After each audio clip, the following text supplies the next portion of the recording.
नमस्कार मित्रांनो, प्रेमाची गोष्ट या मालिकेच्या येणाऱ्या भागांमध्ये एक जबरदस्त ट्विस्ट आपल्यासमोर येणार आहे. मालिकेत एक वेगळ्याच प्रकारचं वळण आता आलेलं आहे. सागरला अटक झाल्यामुळे अख्खं कोळी कुटुंब हादरून गेलेलं आहे. तर डायरेक्ट सागरवर स्मगलिंगचा आरोप लागल्यामुळे त्याचं आता बिझनेस देखील धोक्यात आलेला असतो. सगळं कोळी कुटुंब त्याचप्रमाणे गोखले कुटुंब हादरलेलं आहे. आता नेमकं काय होणार? सागरला मुक्ता या सगळ्या बालंतापासून कशाप्रकारे वाचवणार आणि खरा सूत्रधार जो कोणी आहे तो मुक्ता मिहीरच्या साथीने कशाप्रकारे पोलिसांपर्यंत मिळवून देणार हे आपल्याला या ट्विस्टमध्ये पाहायला मिळेल. त्यामुळे व्हिडिओ शेवटपर्यंत नक्की बघा. आता सागरला पोलिसांनी अटक केल्यामुळे मुक्ताला काही सुसेनाचं झालेलं असतं. इतकं सगळं आनंदाचं वातावरण घरात असूनही हे सगळं काय झालं असं हात जोडून इंद्रा आई एकविरीला विचारत असते. त्यावेळेला सगळेजण काळजीत असतात. मुक्ता मात्र एकटी पडलेली असते. आता सागरला वाचवायचं कसं? घरातलं प्रत्येक संकट हे सागरच्या साथीने जी मुक्ता संपूर्ण बाहेर काढत असते तोच सागर तिच्यासोबत नाही, यामुळे तिला खूप टेन्शन आलेलं असतं. आता मिहीर म्हणतो की वहिनी अजिबात काळजी करू नको, दादूसला काहीही करून आपण सोडवायचं आहे. त्यासाठी मी वाटेल ते करायला तयार आहे. आपण एक काम करूया, आपण आपल्या वकिलांना जाऊन भेटूया. म्हणूनच मुक्ता आणि मिहीर दोघेजणही त्यांच्या वकिलाला जाऊन भेटतात. तेव्हा वकील साहेब म्हणतात की सागरवर लागलेला आरोप हा फार मोठा आहे, त्याच्यातून सुटका तरी सध्या होऊ शकत नाही. मुक्ता म्हणते की नाही सर, प्लीज आमची मदत करा. येत्या 24 तासांच्या आत आपल्याला काही करून सागरला सोडवलं पाहिजे असं ती म्हणत असते. त्याच वेळेला वकील साहेब म्हणतात की खूप कठीण आहे मुक्ता मॅडम. तर इकडे सागरची कसून चौकशी केली जात असते. CBI वाले ऑफिसर हर तऱ्हेने सागरला प्रश्न विचारत असतात की कोणत्या ना कोणत्या तरी गोष्टीमधून तो काहीतरी बोलून बसेल. पण सागरचं मात्र एकच स्टेटमेंट असतं की मी काहीही केलेलं नाही साहेब. तेव्हा ते म्हणतात की आम्हाला असा संशय आहे की तुम्ही स्मगलिंग करताय, कोळी फिशरीजमध्ये स्मगलिंगचं काम चालू आहे. तेव्हा सागर म्हणतो की तुम्हाला हे सगळं कोणी सांगितलं? हे सगळं खोटं आहे. तर मग एवढे दागिने पैसे तुमच्याकडे कसे? असा प्रश्न पोलीस करतात. सागरला काहीच सांगता येत नाही.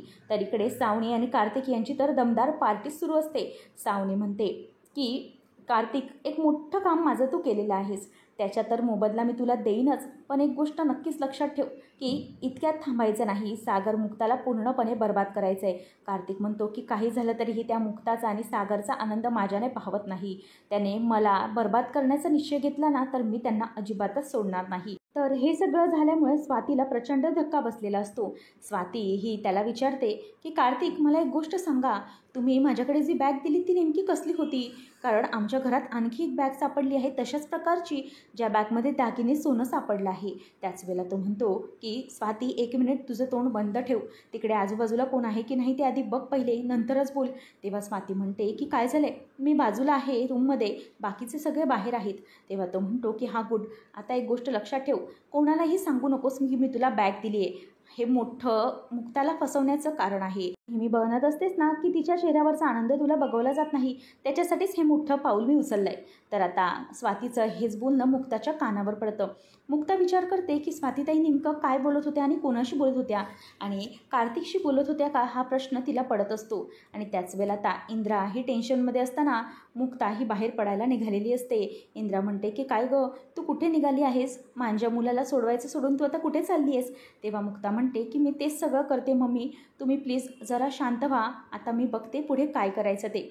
तेव्हा मिहीर आणि मुक्ता पुन्हा एकदा भेटतात. मिहीर म्हणतो की वहिनी, काय करायचं ना मला काहीच सुचत नाही आहे, कसलाच क्लू मिळत नाही आहे. तेव्हा मुक्ता ही मिहीरला सांगते की मी स्वातीताईंना बहुतेक कार्तिकशी बोलताना ऐकलं.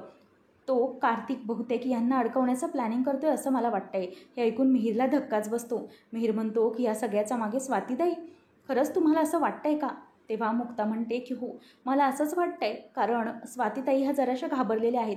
जेव्हापासून यांना अटक झाली आहे तेव्हापासून त्यांचा चेहरा अगदी पडल्यासारखा आहे. तेव्हा मिहीर म्हणतो की आपल्याला याचा शोध लावता येईल की आपल्या बिल्डिंगमध्ये, आपल्या घरात येऊन कोणी ती बॅग ठेवली. आपल्या खाली लॉबीमध्ये, पॅसेजमध्ये सगळीकडे कॅमेराज आहेत. त्या कॅमेराजमधून तरी समजेल की आपल्या घरात नेमकं कोण शिरलं आहे आणि कोणाच्या हातात ती बॅग होती. आता हे सगळं करत असताना मुक्ता बापूंचा आशीर्वाद घेते आणि म्हणते की बापू, नमस्कार करते, मला यश मिळू दे. तेव्हा बापू तिला नमस्कार केल्यानंतर आशीर्वाद देतात. मात्र इंद्राचं तोंड वाकडच असतं. त्यानंतर इथे सावनी ही सागरला भेटायला पोलीस स्टेशनमध्ये आलेली असते. त्यावेळेला तो म्हणतो की इथे काय काम आहे तुझं, चल निघ इथून. कोणीही काही सोडवण्याची गरज नाही आणि तुझी मदतही नको आहे मला. तेव्हा ती म्हणते की हे बघ सागर कोळी, तू अडकलायस तरी किती फडफडतोयस. एक गोष्ट लक्षात ठेव, सध्या डाव हा माझ्या हातात आहे आणि एक डील केलीस तरच तू इथून सुटू शकशील, नाहीतर तुझ्यावर फार मोठे गुन्हे लागलेले आहेत. सुटणं कठीण आहे. संपूर्ण घर बर्बाद होईल, तुझा बिझनेस बर्बाद होईल. बोल तुला काय करायचं आहे. तेव्हा तो म्हणतो की तुझ्यासारख्या बाईकडून मला मदत तर नकोच आहे. माझी मुक्ता खंबीर आहे, ती मला या सगळ्यातून नक्कीच सोडवणार. काहीही झालं तरीही तू इथून निघून जा, असं तो सरळ तिला बोलतो. तेव्हा सावनी भडकते आणि म्हणते की हे बघ, आता यावेळेला माझी मदत घेण्याखेरीज तुझ्याकडे काहीही ऑप्शन नाही. तुझी मुक्ता काहीही करू शकणार नाही, कारण तुझ्यावर गुन्हेच तितके कडक लागलेले आहेत. काही झालं तरी यातून तू सुटणं कठीण आहे, कठीण. कुठलाही वकील कर किंवा काही कर, तू सुटू शकणार नाहीस. तेव्हा आता सागर म्हणतो की मी नाही सुटलो तरी चालेल, पण तुझी मदत मला अजिबात नको, असं म्हणून तो सावनीला धुडकावून लावतो. त्यानंतर आता मिहीर आणि मुक्ता दोघेजणही ते सगळं कॅमेरामध्ये फुटेज पाहतात आणि त्यांच्या लक्षात येतं की बाहेरच्या ठिकाणी सकाळी स्वातीताई बाहेर निघालेली होती. त्यानंतर मुक्ता जाते, हे सगळं त्या कॅमेरामध्ये कैद झालेलं असतं आणि वॉचमॅनच्या रूममध्ये ते सगळं बघून घेत असतात. त्यानंतर मुक्ता बाहेर पडते. मुक्ता बाहेर पडून पुन्हा आतमध्ये येण्याचा देखील तिचा चेहरा दिसतो, पण मात्र थोड्याच वेळाने स्वाती आलेली दिसते. तर त्याच्या अगोदर कोणीही आलेलं नसतं. स्वातीच्या हातामध्ये एक कॅमेरामध्ये बॅग दिसते आणि ती बॅग घाबरत घाबरत स्वाती आतमध्ये घेऊन येताना कॅमेरामध्ये कैद होतं. मुक्ता आणि मिहीर म्हणतात की बापरे, याचा अर्थ स्वातीताई, म्हणूनच ती इतकी घाबरत होती. त्याच वेळेला आता स्वाती ही आतमध्ये आलेली दिसते आणि त्या बॅगसह तिने घरात देखील प्रवेश केलेला दिसतो. नंतर आता स्वातीचं हे कारस्थान जेव्हा मुक्ताला कळतं, ती भयंकर चिडते. स्वाती आता घरी असते. मुक्ता स्वातीला काहीच विचारत नाही, कारण तिला माहीत असतं की इंद्रा या सगळ्यावर काहीच विश्वास ठेवणार नाही. मुक्ता घरी येते आणि म्हणते की ज्याने कोणी सागरला अडकवण्याचा प्रयत्न केला आहे ना, त्याला मी अजिबात सोडणार नाही आहे. असं म्हटल्यानंतर आता सगळेजण तिच्याकडे बघत राहतात, मात्र स्वातीचा चेहरा पडलेला असतो. मुक्ता तेच नोटीस करते आणि ती कन्फर्म होते की हे सगळं स्वातीताईनेच केले, पण कशासाठी हा विचार तिच्या डोक्यामध्ये आलेला असतो. आता स्वातीला मुक्ता विचारते की स्वातीताई, तुम्ही असं का करताय. तेव्हा ती म्हणते की मुक्ता, तू काय बोलतेस मला खरंच काही कळत नाही. तेव्हा तिला मुक्ता म्हणते की नाही, मला खरं खरं सांगा, तुम्हीच ती बॅग आणली होती ना.